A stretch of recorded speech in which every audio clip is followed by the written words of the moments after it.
Jesús en la cruz, yo primero vi la luz y las manchas de mi alma Él lavó.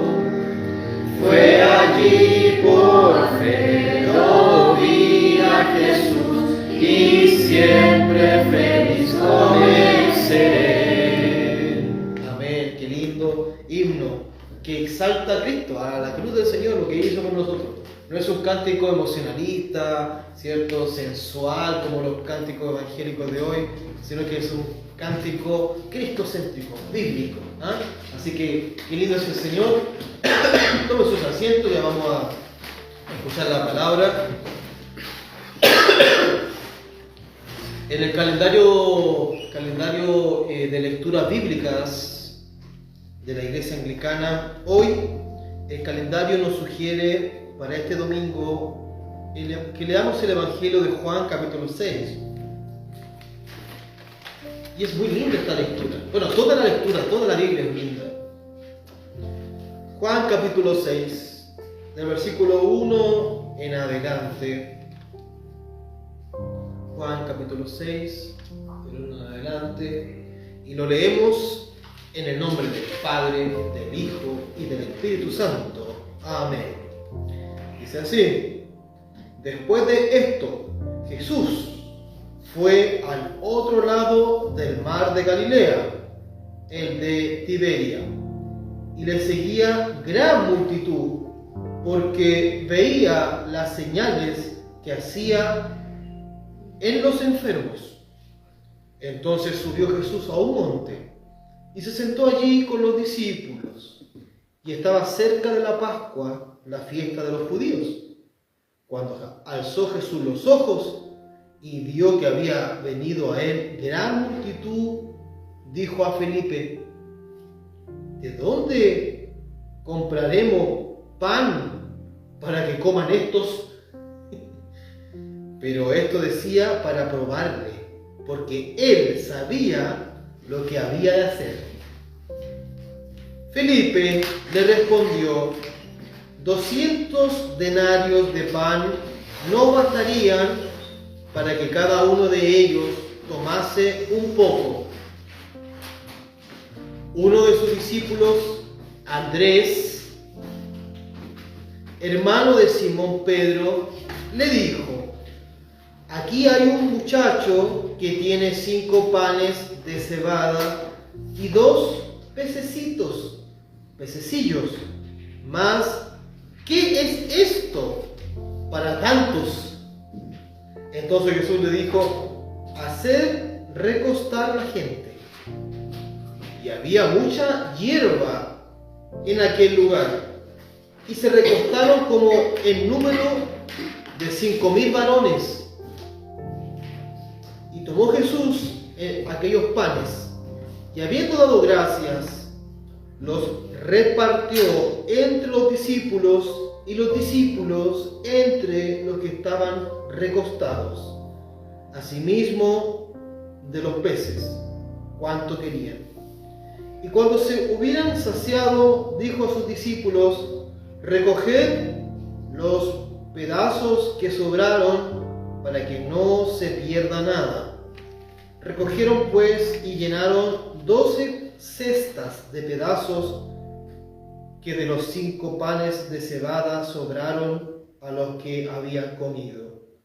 Aquellos hombres entonces, viendo la señal que Jesús había hecho, dijeron: este verdaderamente es el profeta que había de venir al mundo. Pero entendiendo Jesús que iban a venir para apoderarse de él y para hacerle rey, volvió a retirarse al monte él solo. Hermanos y hermanas, esta es la palabra del Señor. Qué linda lectura. Este es el famoso relato de cuando Jesús alimenta a los 5,000. Y ojo, eran más de 5,000. ¿Por qué? Ahí hay un detalle, dice 5,000 varones. La gente iba a escuchar a Jesucristo y se contaba, por cada varón había también una familia. Entonces Jesucristo, obviamente, ¿cierto?, tiene que haber dado de comer a mucho más de 5.000, porque la forma de contar en ese momento, ¿cierto? Era el cabeza de familia, era quien representaba a todo su grupo, a todo su núcleo familiar. Entonces, sumémosle a cada varón una mujer, una esposa y unos 2 o 3 niños. Tendría que ser más de 10, 15 o 20.000 personas ahí en ese lugar.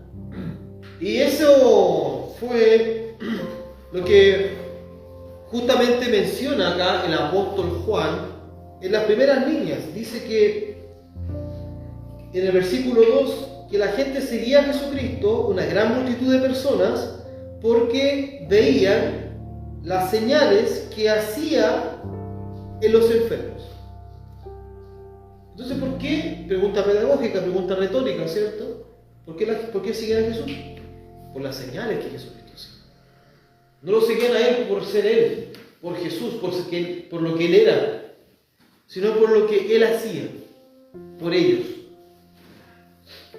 Entonces, el sermón de hoy, si ustedes recuerdan la publicidad, el aviso que compartimos anoche, el sermón de hoy lleva por título: ¿seguimos a Jesucristo por los panes y los peces? Es una pregunta, ¿cierto?, que si la respondemos de manera rápida, decimos no, yo no sigo a Jesús por los panes y los peces. Pero esa pregunta, si la reflexionamos lentamente, yo creo que sí. Yo creo que sí seguimos a Jesucristo por los panes y los peces. Yo muchas veces he caído en ese error también, de seguir a Jesucristo por los panes y los peces. ¿Qué significa esto, profesor? ¿Qué significa esto, obispo? Que muchas veces yo digo: Señor, yo estoy en la iglesia, yo te sigo, tú has sido tan bueno conmigo, me has ayudado en muchas cosas, pero también, Señor, si muchas de las cosas que yo te he pedido tú no me lo hubieras contestado, tú no me hubieras respondido, no me hubieras dado lo que yo te pedía, yo estaría aquí. Quizás no, quizás hubiera renegado del Señor.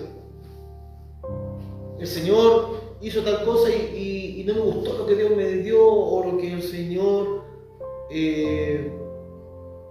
se tardó. Muchas veces la gente piensa que Dios se tarda, y Dios nunca llega tarde.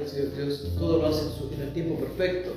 El problema es que nosotros queremos que a veces Dios haga las cosas a nuestra manera, a nuestro tiempo, a nuestra velocidad, a nuestro ritmo, y las cosas no son así. Así como un padre o un hijo el hijo le dice: papá, cómprame esto, o aquí y allá, uno dice: mira, no te digo que no, pero hoy no se puede, más adelante sí. Es que yo quiero manejar un auto. Tienes 8 años, Pinocho. Tienes 8 años, Chavo del 8, no puedes. O sea, puedes hacerlo. Puedes aprender cómo se maneja la caja de cambio, acelerar, el embriague. Lo puedes hacer, pero no lo debes hacer, porque no tienes la edad, no es el tiempo para ti. Entonces, un no de Dios no es un nunca. A veces un no de Dios es hoy no, mañana puede ser. Entonces, el Señor, dice la Biblia en el libro de Gálatas, que los hijos, aunque son herederos de todo, se les pone un ayos, se les pone un maestro para que le enseñe a madurar, y una vez que el hijo, el niño crece, puede ya hacer uso y gozar de las cosas que su padre tiene. Entonces, el no de Dios no es un nunca de Dios. No es porque no estás preparado, no estás preparada, no es aún el tiempo. Si Dios te lo diera hoy, quizás eso te va a hacer mal. Esa bendición se transformaría en una destrucción.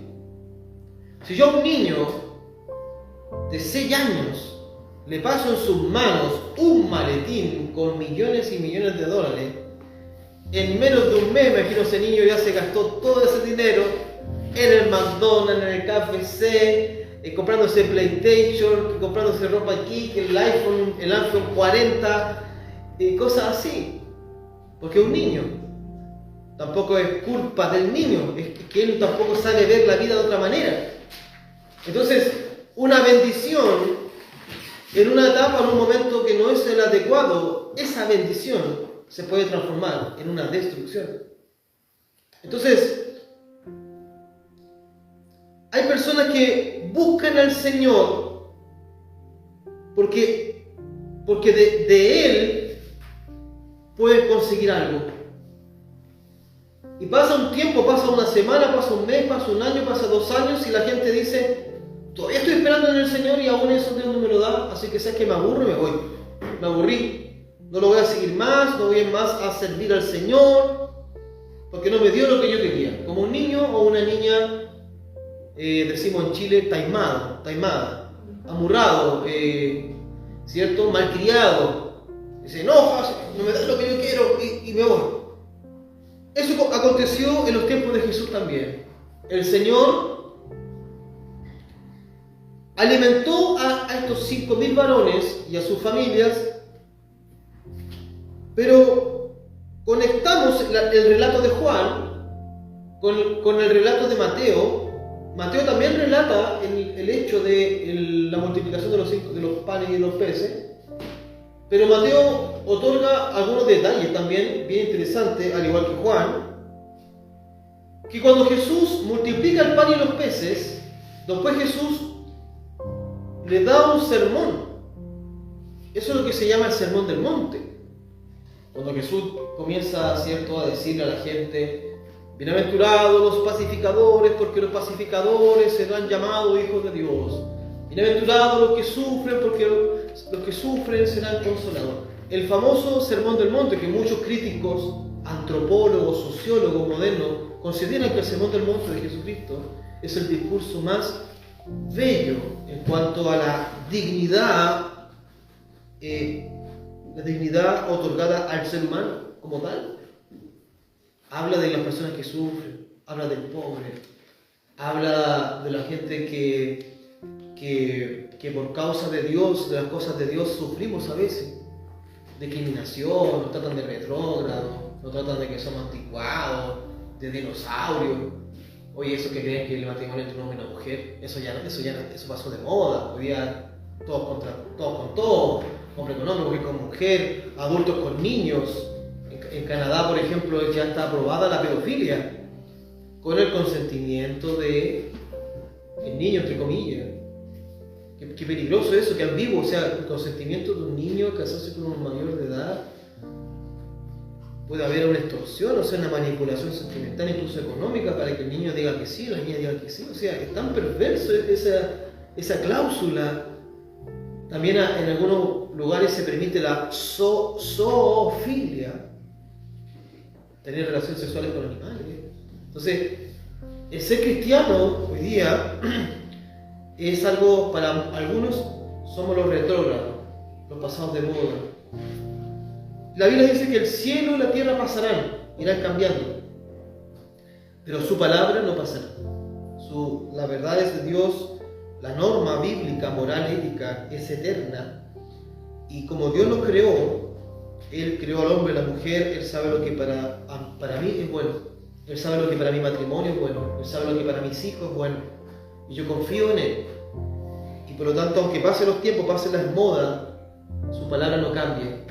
Su palabra es buena para mí. La Biblia muestra la relación de la pareja como un lugar donde debemos amarnos, cuidarnos el uno al otro, servirnos el uno al otro.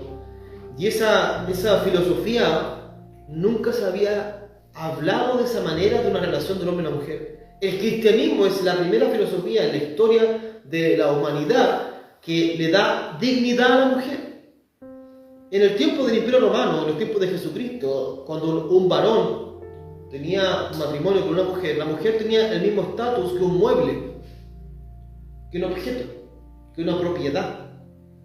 La mujer, no importa si tenía sentimiento, tampoco tenía dignidad. Entonces, la mujer podía ser desechada y reemplazada por otro mueble. Salió mal a la mesa, así que la cambio por otra. Era cualquier cosa la mujer. Y las mujeres de Roma, del Imperio Romano, las mujeres de la alta sociedad, comienzan a hacerse cristianas. Porque el mensaje de Cristo, del amor al prójimo, del amar al enemigo, de amar a la mujer, de poder respetarla como un vaso frágil, de darle que es una mujer digna, que fue creada con el hombre, a imagen y semejanza de Dios, que hay una igualdad ahí de la mujer con el hombre en dignidad, en trato. Eso lo propone el cristianismo. Entonces, en la primera época de los primeros cristianos, los primeros siglos, el cristianismo fue el lugar del refugio de las mujeres. Las mujeres de la baja sociedad y de la alta sociedad encontraban en el cristianismo el lugar donde eran tratadas dignamente. El cristianismo le decía al hombre: ama a tu esposa como Cristo amó a la iglesia en la cruz y dio su vida por ella. ¡Oh, qué fuerte! Para un hombre en ese momento, la mujer me causaba una molestia, te vete a la casa. O la abandonaba. Yo me iba y la dejaba sola. Y ahí el cristianismo propone que la relación de pareja es para toda la vida.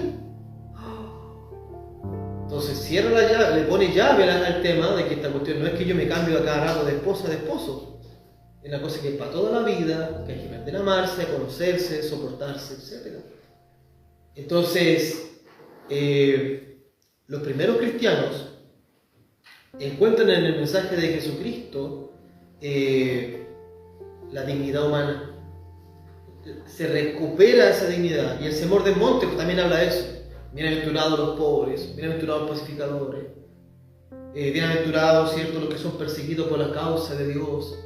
Entonces, los críticos dicen que el Sermón del Monte es el sermón más hermoso en cuanto a la dignidad humana. Entonces, Jesucristo hablaba cosas muy hermosas. También hacía cosas hermosas. Pero había gente que lo seguía, no a él, sino que seguía lo que él podía darles a ellos. Y cuando Jesús empezó a confrontarlos, a enfrentarlos, a hablarles duro, ese mismo día, ese mismo momento, luego de darles de comer, luego de enseñarles, Jesús empezó a hablar duro. Que el que no come mi carne no tiene vida. Que aquel que lo rechaza a él, no es un milagro, sino que a él no tiene vida, sino que va a tener la muerte eterna. Empezó a confrontarlos. La gente se empezó a ir. Empezó a abandonarlo.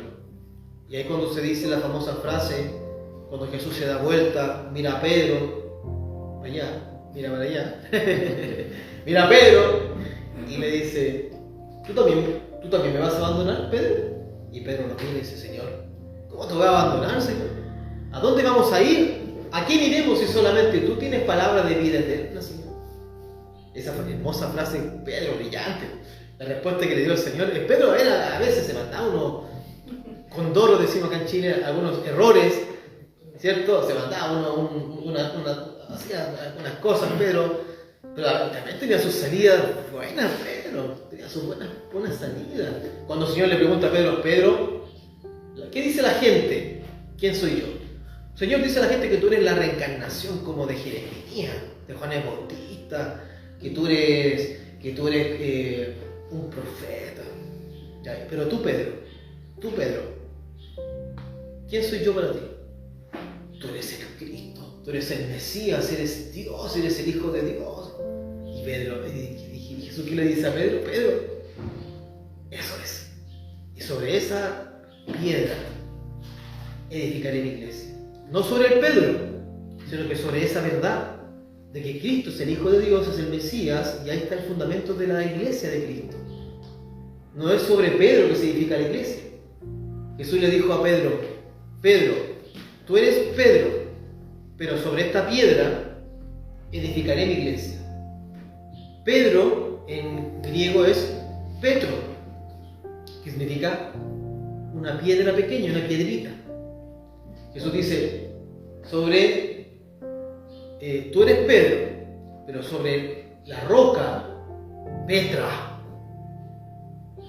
edificaré mi iglesia. ¿Cuál es la roca? Era Cristo, era Él, el Cristo, el Hijo de Dios, el Mesías. Cuando el Pedro dijo: tú eres el Cristo, tú eres el Mesías,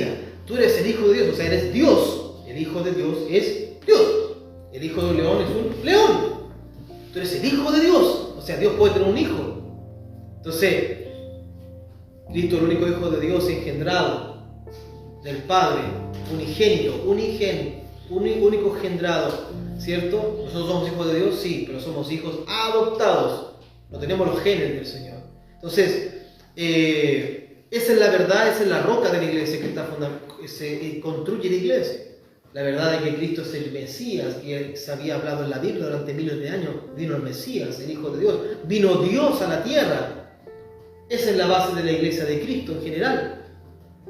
¿Y qué hacen los que tuercen la palabra de Dios? La acomodan. No, que Dios le dijo a Pedro que Pedro es la roca de la iglesia. Sobre Pedro se edificó la iglesia. No se puede edificar la casa de Dios sobre un hombre común y corriente. No se puede edificar la casa de Dios sobre el barro. ¿De qué estamos hechos nosotros? Del barro, ¿cierto? Entonces, usted haga una casa sobre el barro y va a ver lo que pasó en Viña con estas casas que fueron construidas arriba de unas dunas. La primera chamba, ¿ah? Ahí hicieron un tremendo error unos arquitectos construyendo edificios sobre la arena, por hermano. Vino el agua de la lluvia abundante ¿cierto? Y sacó toda la base la base que sostenía, ¿cierto?, de los edificios, se debilitó y esos departamentos empezaron a ladearse, a hundirse, ¿cierto? No puede la casa de Dios estar sustentada sobre un hombre, sobre Pedro, sino que tiene que estar sobre la roca, y esa es la única roca, la roca eterna. La roca, como dice el rey David en Salmo, la roca que es más alta que yo, esa roca es el Señor. La iglesia aquí está fundamentada sobre el Señor. Entonces el Señor multiplica los panes, confronta a la gente se va, habla con Pedro y Pedro le dice, cierto Señor, ¿a quién iremos si solamente tú tienes para la vida eterna? Entonces tenemos ahí una escena, y en esa escena estoy yo. El obispo Jesús Espinosa está ahí en esa escena. Pero yo no soy Pedro, yo no soy tan despierto tanta chispeza como Pedro, con sus frases, buenas frases que sacaba de repente Pedro. Yo me visualizo en la gente que estaba ahí en el pasto comiendo pan y comiendo peces, posando ahí de los milagros del Señor. También me visualizo en las bodas de Canaán cuando multiplicó el vino, también yo me visualizo ahí. Yo no soy Jesús haciendo un milagro, no, yo soy parte de los comensales, ¿ah? Tomando un vinito ahí, Viña, Jesús de Nazaret, ¿ah? Los mejores vinos, ¿ah? Hay los vinitos ahí de la Viña de Nazaret, ¿ah? Del Señor, qué sabroso tiene que haber sido ese vino. Bueno, espero que el Señor cuando yo esté con Él allá, me esté esperando con un vasito, ¿ah? Señor, por favor, yo sé que tú me estás escuchando, prepárame un vasito, ¿cierto? Dice la Biblia en el libro de Eclesiastés, dice la Biblia que cuando tu corazón, mi corazón, está contento, dice la palabra de Dios, toma un poco de vino. Y dice el texto, porque Dios lo aprueba. Dios, usted toma un vinito cuando está contento y dele gracias al Señor. Antes de tomarse el sorbo, gracias Señor, porque tuve una buena semana, gracias Señor porque estoy celebrando, no sé, una fecha importante, estoy celebrando que tú me diste un día más de vida, un año más de vida, etc. Hermano, tómate un vino, dice la Biblia, cuando tu corazón está contento. Entonces, Señor, te lo pido en este momento, acuérdate, si grábalo, señores, anótalo en el libro, domingo 24 de noviembre 24, vamos a guardar un vinito para el obispo Jesús cuando llegue al cielo, Señor. Y esos vinitos que hace el Señor lo hace no lo hace a base de uva, lo hace con agua. ¡Qué maravillosos esos vinos! ¿Ah? Quiero probarlo, nunca he probado un vino a base de agua. ¿Ah? El Señor transforma el agua en vino. ¿Ah? ¡Qué maravilla! Entonces, yo me visualizo ahí, hermano, de esas personas que gozan y disfrutan al Señor, esas personas que lo seguían porque Jesús le podía dar algo o le podía hacer algo por ellos. Y eso no es muy bueno a veces. Porque yo digo, Señor, si tú no me das lo que yo te estoy pidiendo, porque quizá lo que yo estoy pidiendo va en contra de tu voluntad, ¿cómo voy a reaccionar yo? ¿Me voy a taimar? ¿Me voy a amurrar? ¿Me voy a hacer pataleta? Entonces ya no voy a hacer más, hijo. Vamos a ir a la iglesia. Ya voy a cerrar la iglesia. Nadie más juega. Como el Kiko. Se lleva la pelota Kiko, nadie más juega. ¿Qué voy a hacer, Señor, cuando tenga de parte de Dios un no por respuesta? ¿Cómo voy a reaccionar yo? El día que yo oré por mi madre cuando estaba falleciendo, agonizó 40 días, hace más de 18 años atrás. Yo iba todos los días a orar por mi madre. Señor, porque yo en ese tiempo no era anglicano, yo era evangélico, carismático, profético, apostólico, 5 ministerios, todas esas estupideces. Y yo iba a ver a mi madre todos los días y declaraba, decretaba, desataba los cielos abiertos, soltaba una palabra profética sobre mi madre. Esta mujer se va a levantar de esta enfermedad y se va a sanar, porque yo lo digo, porque yo declaro, porque yo decreto, porque yo lo digo. Y como dijo la falsa profeta Christine Declaro, le dijo a Dios esa mujer en un concierto frente a miles de personas: Señor, te pido tal cosa y no te acepto un no por respuesta. Es la soberbia. ¿Dónde queda el Padre nuestro ahí? Hágase tu voluntad, no la mía, tu voluntad, Señor. ¿Dónde quedan las palabras de Pablo cuando Pablo dice, cuando ustedes quieran una cosa u otra, primero dice Pablo, el apóstol Pablo dice, díganle al Señor, ¿cierto? Si Dios quiere, haremos esto o haremos esto otro. Siempre usted a lo que usted planee, agregue el apellido, la frase. Si Dios quiere, vamos a hacer tal cosa. Siempre. Dice la Biblia, encomienda a Jehová tus caminos. Confía en Él y Él hará. Todos tus planes ponlos en las manos del Señor para que Dios los pueda cumplir si es su voluntad. Y si no es su voluntad, para que Dios los pueda mejorar. A veces tú tienes un plan, pero que el plan de Dios es mejor que el tuyo y Él te lo va a mejorar. Yo quería comprarme una casita, como la canción, una casita chiquitita así. Yo tengo una casa más grande a lo mejor, entonces yo dame una casita, Señor. A los chilenos, los argentinos siempre nos molestan. Yo estuve con un argentino en una reunión y ustedes los chilenos siempre hablan así como chiquitito, que la casita, que el niñito, que la casita, que el presidentito, que la abuelita, siempre todo chiquitito. Y es verdad, todo es chiquitito. Entonces, Dios quizás te tiene una casa más grande. Señor, dame un trabajito. No, te tiene un trabajote. Un trabajo, buen trabajo. Señor, dame un esposito. A mi esposo que Dios le dio un esposo chiquitito a mi esposa. Dame un esposito y le dio al revista Jesús 1,60 m, chileno, medio, promedio, ¿cierto? Mapuchito encima, pero lo bueno, mapuchito ahí, guerrero. Entonces, a veces tenemos pensamientos diminutivos, de baja autoestima, y Dios tiene grandes bendiciones para nosotros. Entonces, Dios toma tus planes y te los puede mejorar. A veces también Dios te los puede anular. El famoso filósofo cristiano, el obispo Agustín de Hipona, decía: Señor, si mis planes no son tus planes, destrúyelos. Porque si yo estoy haciendo planes y al final voy a perder el tiempo, voy a perder los recursos, y Dios me lo va a romper ese proyecto, mejor ahorremos tiempo, pues, Señor. Ahorremos tiempo, ahorremos destrucción. Y dime, Señor, ¿qué quieres con mi vida? Por favor, dime qué quieres con mi vida. Y Dios te va a decir: lee tu Biblia. Ahí está mi voluntad. Ahí está mi voluntad. Lo que yo quiero para ti es que seas obediente en esto. Y dice la Biblia que si buscamos primeramente el reino de Dios y su justicia, todas las cosas que necesitamos van a venir como añadidura. Te van a seguir esas cosas, va a ser un premio de parte del Señor para tu vida. Dice la Biblia que Dios premia, Dios galardona a los que lo buscan. Tenemos un papito, un padre, que premia cuando somos obedientes. Yo le digo acá a Samuel y digo: ya, vamos a recalonearnos esta semana, vamos a ir al cine, o vamos a comer un heladito al mall. ¿Por qué se portaron bien? ¿O porque pasaron de curso? También cuando se portan mal, también lo regaloneo. Y le aprovechamos de enseñar la gracia de Dios. Le decimos: mira, se han portado terrible mal esta semana, han hecho rabiar, pero te vamos a regalonear igual. No porque tú lo mereces, porque te amamos. Esto se llama gracia. La gracia es cuando Dios te da algo sin que te lo merezca. ¿Qué cosas, por ejemplo?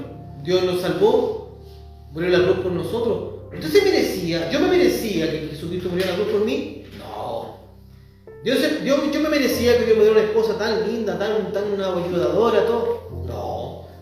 ¿Y cuántas cosas yo no me merezco? Usted no se merece y Dios se la ha dado igual, Dios lo ha bendecido, lo ha ayudado.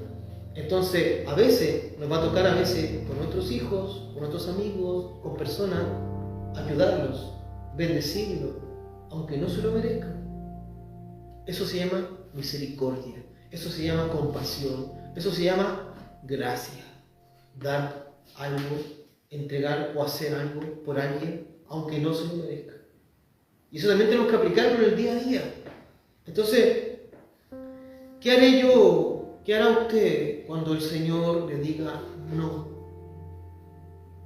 Cuando Él le diga no, ¿nos vamos a rebelar contra Dios? ¿Vamos a hacer pataletas?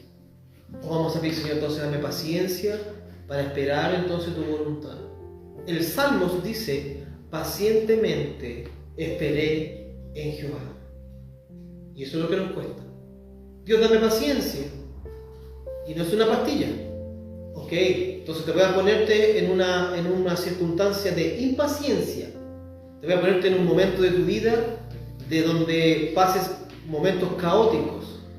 Y ahí vas a aprender a tener paciencia. Dios te da paciencia con una varita mágica. Dios te va a ayudar a producir paciencia, a que aprendas a ser paciente. Dios te va a rodearte de gente en tu trabajo o en tus amigos o familiares con un nivel de ansiedad, pero altísima. Y tú decís, oye, pero están acelerados, todos quieren, oye, tranquilo, esperen, pensemos antes de actuar, vamos a ver qué hacemos primero. Entonces, te va a tocar calmar, te va a tocar traspasar paciencia, enseñarles a esperar a otra persona, y tú mismo te das cuenta que tú también estás aprendiendo a ser paciente. Dios te va a ponerte en momentos de impaciencia, para que aprendan la paciencia. Entonces, esa es la escuela de Dios. La escuela de Dios es la experiencia. Hay unos falsos apóstoles por ahí que dicen, oh, te traspaso mi sabiduría. Te toco la cabeza y te traspaso sabiduría. Te toco la cabeza y te traspaso gozo. No es así. Dios te va a hacer pasar por momentos de tristeza, para que en ese momento de tristeza aprendas el gozo. En la tristeza, Dios te hace sentir ese gozo. Dios te hace pasar por momentos de debilidad para que aprendas a vivir y tener la fuerza de Dios. Ya no doy más, obispo, estoy cansada de esta situación, estoy cansado de esto otro, obispo. Estoy débil y no tengo fuerza. Yo digo, ¡qué bueno! ¿Cómo que bueno? Sí, porque dice la Biblia que en tu debilidad Dios se hace fuerte. Dice la Biblia, diga el débil, fuerte soy. Entonces, cuando ya no puedes nada más que hacer, no tienes fuerza, ahí aparece Dios y Él hace grandes cosas. Tú dices, esto no lo pude haber hecho yo, porque yo ya no tenía las fuerzas para hacerlo. Esto lo hizo el Señor. Cuando Moisés sacó al pueblo de Dios de Egipto, se enfrentó, estaba al mar, dijo, yo no puedo hacer nada.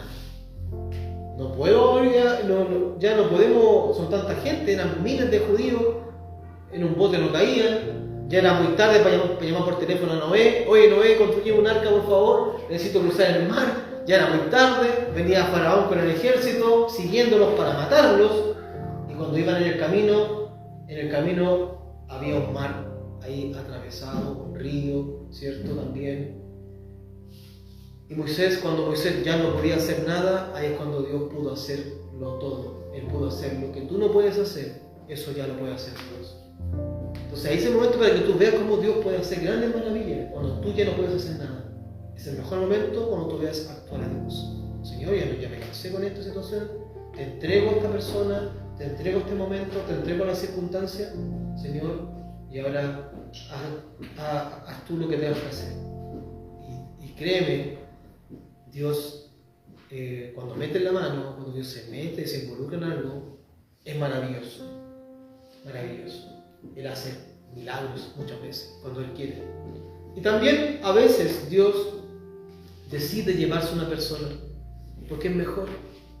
Mi esposa el otro día me compartía una lectura del Antiguo Testamento, cuando la palabra de Dios dice que Dios se lleva a la gente de este mundo cuando mueren, cuando son jóvenes, a veces, para poder librarlos, protegerlos de algo malo que podría haberle ocurrido. Cuando mi madre muere, acepto la voluntad de Dios el último día, oro por mi madre, Señor. Ya no oro diciendo decretos, declaro, suelto mantos, abro los cielos sobre mi madre. No, dejéndola así y comencé a hablar la voluntad de Dios. Señor, haga su voluntad sobre mi madrecita. Si tú la quieres llevar al Señor, llévesela, que descanse. Me va a tener que ayudar, Señor, a poder vivir con eso, con esa pena, pero Señor, que se haga tu voluntad y no la mía. Cuando yo termino de orar por mi madre en esa intención, en esa dirección, mi madre muere. Al momentito después muere mi madre. Mis hermanas lloraban, gritaban, no, desesperada, sin consuelo, sin Cristo en su corazón. Y yo estaba como anestesiado. Mi madre murió. Yo así, no siento pena. Estoy como anestesiado. Sentía como una paz. Sé que Dios se la llevó porque yo oré por ella para que Dios, Señor, haga su voluntad. Si tú, Señor, quieres llevártela, entonces, Señor, llévesela para que ella descanse. Mi madre tuvo un derrame cerebral terrible. Fue afectado uno de estos troncos que está acá atrás, tronco cefálico, de que tiene que ver con el despertar. Estaba vegetal. Y si hubiera quedado vivo, hubiera quedado con secuelas terribles. Tendríamos que haberle dado toda la vida comida quizás en la boca o por manguera, una vida quizás que no hubiera sido una buena vida, un buen vivir. Entonces el Señor decidió llevársela. Y desde ese día dije, Señor, mi madre no me dejó millones en el banco, no me dejó herencia millonaria, pero me dejó la fe en Jesucristo. Y eso yo me tomo de eso y comencé a servir al Señor con más fuerza. Y, Señor, yo a mi madre la voy a volver a ver en el cielo, así que, Señor, me pongo a trabajar, me pongo a servir al Señor. Y después de la muerte de una madre, ¿qué otra cosa más fuerte puede venir? Con Natalia a los meses después quedó embarazada y después de estar embarazada perdimos un hijo. O sea, mi mamá murió hace poco y ahora murió el bebé que esperábamos, era nuestro primer hijo, Daniel, era nuestro hijo varón. Primer hijo de nosotros, el primogénito, primer engendrado, primogénito, y murió. O sea, después de la muerte de la mamá, ¿qué más? Quedó algo más fuerte. Murió un hijo, un bebé. Entonces dije, Señor, ya, o sea, y sigo en pie, Señor. Y todavía seguimos en pie. Y nos pasa una cosa, otra cosa, y seguimos adelante. Porque la Biblia dice que si tu padre y tu madre te dejaran, con todo Jehová te recogerá. Y tenemos esa promesa de que cuando morimos nos encontramos con nuestros seres queridos ahí en el reino del Señor, ¿cierto? Entonces caminamos en esa promesa, en esa esperanza de reencontrarnos con la gente que amamos. Y recibimos golpes. Y me he dado cuenta que con los años he madurado en la fe. Porque en la fe uno se madura. Uno comienza siendo un hijo de Dios, bebé, y uno va pasando etapas en la fe cristiana hasta que te conviertes en una persona madura en la fe. Y te pasan cosas duras, te pasan circunstancias y tú no renegas del Señor. Pasan cosas y tú no te desquitas con el Dios, con lo malo que te está pasando. Tú dices, bueno, Señor, si es tu voluntad, pasó esto, amén. Entonces, como Job era un hombre millonario, tenía casas, tenía animales, tenía trabajadores, tenía grandes fortunas. Y fue el diablo a hablar con Dios. Oye, Dios, Job es un hombre bueno. Sí, le dice Dios, ¿no has visto a Job? No hay nadie como él en la tierra. Sí, pero él te ama, él te obedece porque mira, lo tienes bendecido, tiene mucha riqueza que tú le has dado. Pero quítale todo lo que tiene, quítale. y vas a ver cómo niega de ti, vas a ver cómo reniega de ti. Ok, dice Dios, bueno, dice ok, o no sé, sí. Bueno, Dios creó los idiomas, dice la Biblia. Capaz que Dios también sabe inglés. No me cabe la duda que Dios sí sabe inglés. Cuando alguien en Inglaterra ora a Dios, Dios entiende, ¿cierto? Así que Dios quizás dijo ok. Entonces, ok, dijo Dios, ok, estamos parafraseando, ¿cierto? Tócalo, quítale todo a Job, pero no toques su alma, ¿cierto? Y le quitó todo, hasta la esposa, los hijos se murieron, la esposa lo abandonó. Mira, quedamos sin nada, y tú seguís todavía alabando a Dios, seguís creyendo en Dios. Mira, Dios te quitó todo, Dios permitió que te pasaran estas cosas. Maldijo a Job y maldijo a Dios esa mujer y lo dejó. Y Job dijo, bueno, el Señor me dio, ahora el Señor me quitó, bendito sea el Señor. Obviamente cuando uno está bendecido con pega, con chamba, el bolsillito lleno, la patita llena, el corazón contento, ¿cierto? Uno es rico servir a Dios así. Es rico, es agradable servir a Dios así. Pero cuando Dios te quita los 5 panes y los 2 peces, ¿seguirás con la misma alegría sirviendo al Señor? ¿Seguirás con la misma alegría viniendo a la casa del Señor? Yo respondo, te puedo responder por mí. Mi respuesta es no. Muchas veces yo cometí en el pasado que cuando el bolsillo estaba lleno, la guatita estaba llena, yo servía a Dios con más alegría. Muchas veces en el pasado, cuando no tenía lo que yo le pedía a Dios, no tenía quizá económicamente lo que quería, a veces no iba a la iglesia, o a veces iba pero de mala macana, regañadiente. Y esa actitud también es una forma de renegar del Señor, porque no puede mi gozo, mi alegría, no puede estar determinado hacia Dios en que si tengo o no tengo. Job, Dios le dio, Dios le quitó. Y Job, ¿cierto? Es un ejemplo para nosotros decir, Señor, ayúdame a ser como Job, de seguir amando a Dios, ¿cierto? A pesar de tener o no tener. Bueno, la Biblia cuenta que al final Job, Dios le devolvió todo lo que le había el diablo quitado, incluso se lo dio multiplicado 7 veces más. Dios te va a probar, hermano. Dios te va a probar. El Señor probó a Job. Lo probó. ¿Qué pasa si yo le quito tal cosa? ¿Va a renegar de mí? ¿Qué pasa si Dios a ti te quita tal o cual cosa? ¿Vas a renegar del Señor? Este obispo, en el pasado, renegué muchas veces del Señor. Hice pataletas también. Pero me di cuenta que era un tonto. ¿Cómo voy a renegar con mi Señor? Si al final Él sabe lo que es bueno para mí, Él sabe por qué se llevó a mi madre, Él sabe por qué murió nuestro primer hijo. Él lo sabe. Quizás de algún peligro, de algún mal, lo libró. Por lo tanto, es difícil, hermano, que Dios haga la voluntad de nosotros. Es fácil decirlo. Es fácil decir, Padre nuestro, estás en los cielos, hágase tu voluntad.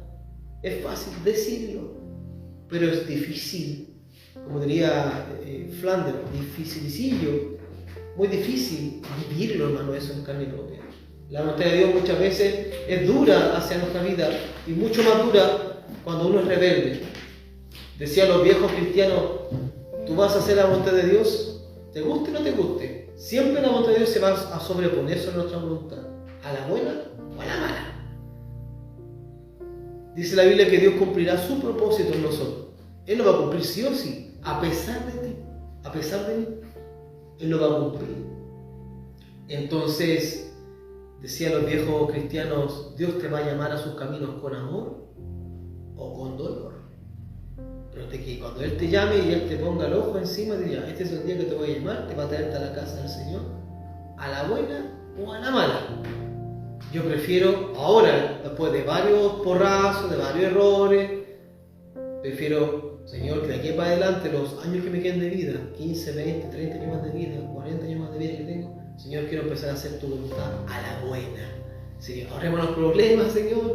Y antes de hacer cualquier cosa, quiero siempre preguntar tu voluntad. Quiero pedirte tu consejo, quiero estudiar tu palabra, quiero pedir una opinión bíblica antes de tomar decisiones, antes de hacer cualquier cosa.